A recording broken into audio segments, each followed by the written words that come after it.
Every time you turn on the news, you hear the same alarming headlines. The government spent billions. The country is drowning in debt. The economy is at risk. Politicians argue, experts debate, social media explodes with anger and fear. People get frustrated, people feel betrayed, and one question always follows.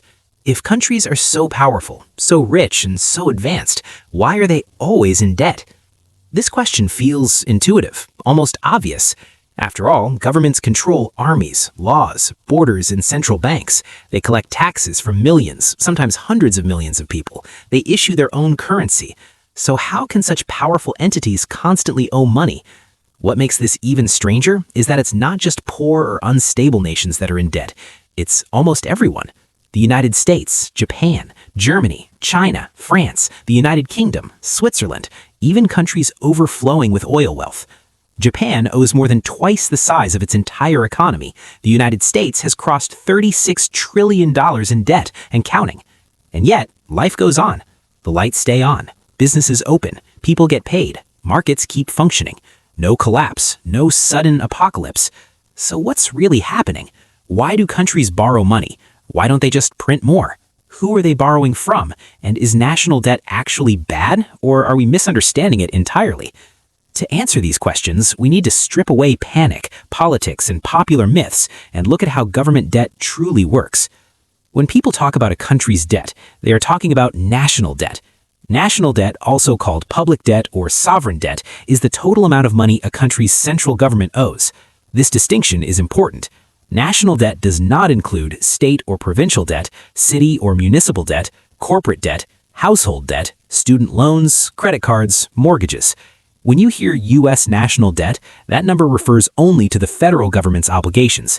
In simple terms, national debt exists because governments, like people, sometimes spend more than they earn.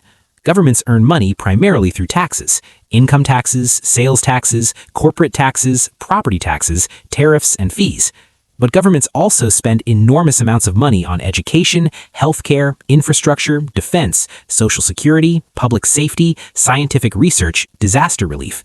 When spending exceeds income in a given year, the government runs a budget deficit. To cover that gap, it borrows money.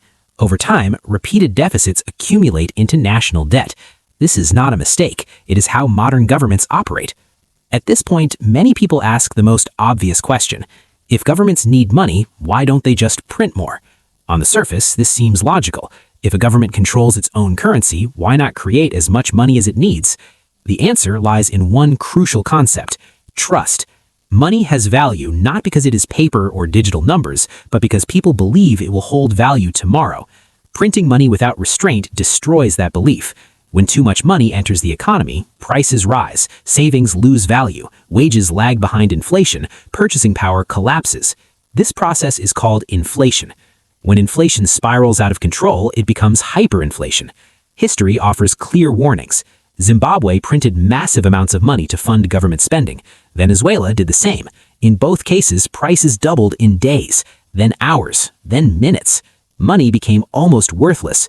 People needed wheelbarrows of cash to buy bread. Savings evaporated. The economy collapsed. Borrowing, on the other hand, imposes limits. Debt comes with interest payments, repayment schedules, market discipline, and consequences. Governments that borrow must convince lenders they are trustworthy. That trust creates accountability. So why do countries borrow money in the first place? There are several major reasons, and none of them are accidental. The first reason is to cover budget deficits. Governments face three basic options when spending exceeds income. Option 1, cut spending. This means fewer public services, weaker healthcare, worse infrastructure, and angry voters. Option 2, raise taxes. This means higher costs of living, slower economic growth, and political backlash. Option 3, borrow money. This spreads the cost over time. Borrowing is often the least politically damaging choice. That is why it happens so often. The second reason countries borrow is to invest in growth. Borrowing is not automatically bad. When governments borrow to build productive assets, highways, ports, power grids, schools, hospitals, digital infrastructure, the economy can grow faster than the debt itself. A stronger economy generates more tax revenue. More revenue makes debt easier to manage. This is similar to a business taking a loan to expand operations. If the expansion succeeds, the loan pays for itself. The third reason is crisis management. Some events cannot be planned for. Wars, natural disasters, financial crashes, pandemics. In moments like these, governments must act immediately. During the COVID-19 pandemic, governments around the world borrowed trillions of dollars to prevent economic collapse. In 2020 alone, the United States borrowed nearly $4 trillion. That money funded stimulus checks, business loans, unemployment benefits, healthcare spending. Without this borrowing, unemployment would have surged even higher, businesses would have collapsed en masse, and poverty would have skyrocketed. Debt acted as a shock absorber. The fourth reason countries borrow is to refinance old debt. Governments frequently borrow to repay previous loans. This is known as rolling over debt. As long as investors believe the government can manage its obligations, this cycle continues smoothly. Problems arise only when trust breaks down. The fifth reason is economic management. Debt is also a policy tool. By issuing bonds, governments can remove excess money from circulation to fight inflation, influence interest rates, stabilize financial markets, control economic cycles. Debt is not just about funding spending, it is part of how modern economies are managed. But who is actually lending all this money? Governments do not borrow from a single source. They borrow from three main groups. The first group is domestic lenders. This includes citizens, commercial banks, pension funds, insurance companies, investment funds, government agencies. When you buy a government bond, you are lending money to your country. In many nations, domestic lenders hold majority of national debt. In the United States, around 1/5 of national debt is owed internally to government agencies like Social Security. This means the government owes money to itself. The second group is foreign lenders. Foreign investors buy government bonds because they are seen as safe, stable assets. Countries like Japan and China hold massive amounts of U.S. Treasury bonds. They do this not out of generosity, but because U.S. debt is considered one of the safest investments on earth. For weaker or unstable countries, foreign lenders demand higher interest rates and stricter conditions. Trust determines cost. The third group is international institutions. Organizations like the World Bank, the Asian Development Bank, the International Monetary Fund. The IMF acts as a lender of last resort. When no one else will lend, countries turn to the IMF. IMF loans prevent total collapse, but they come with strict conditions. Spending cuts, tax increases, privatization of public assets. These conditions often lead to protests and economic hardship. So is national debt actually bad? The honest answer is it depends. Debt itself is neither good nor evil. It is a tool. Used wisely, it can strengthen an economy. Used recklessly, it can destroy one. Debt is helpful when it is affordable, well-managed, issued in a stable currency, backed by trust, and used productively. Countries like the United States and Japan can sustain massive debt because their economies are large, diversified, and trusted. Japan debt exceeds 250% of its GDP, and yet it continues to function. Why? Because most of Japan's debt is domestically owned, issued in its own currency, backed by strong institutions. Trust matters more than numbers. Debt becomes dangerous when countries fall into a debt trap. A debt trap occurs when governments borrow mainly to repay old debt. Interest costs grow faster than the economy, borrowing becomes more expensive, investors lose confidence, currencies weaken, inflation rises. Eventually, the country may default. A default occurs when a government admits it cannot meet its obligations. Countries cannot be arrested, but default destroys credibility.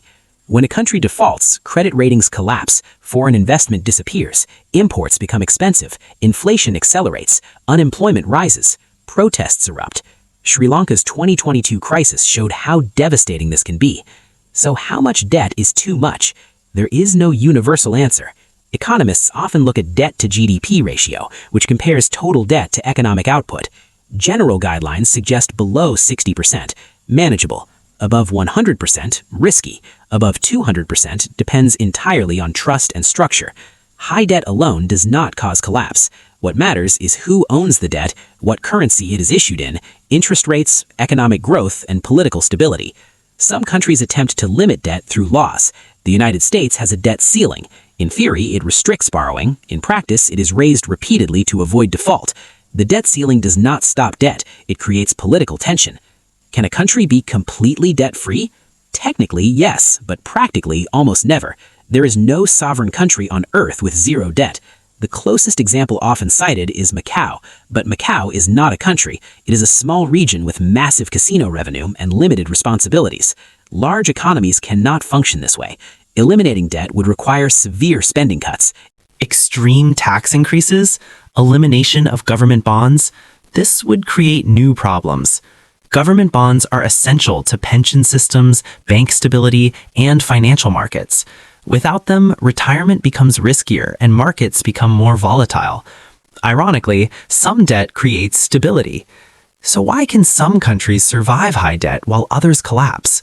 It comes down to 5 critical factors: economic size, currency control, domestic ownership of debt, political stability, and institutional credibility. Countries that collapse usually lack several of these at once. So why is every country in debt? Because debt is not a failure. It is a feature of the modern economic system. Debt allows governments to smooth crises, invest in growth, manage inflation, and stabilize economies. The real danger is not debt itself. The danger is mismanaged debt. So next time you hear someone say, "Our country is drowning in debt," ask better questions. Who owns the debt? How is it managed? Is the economy growing faster than interest costs? Because debt isn't the enemy. Ignorance is.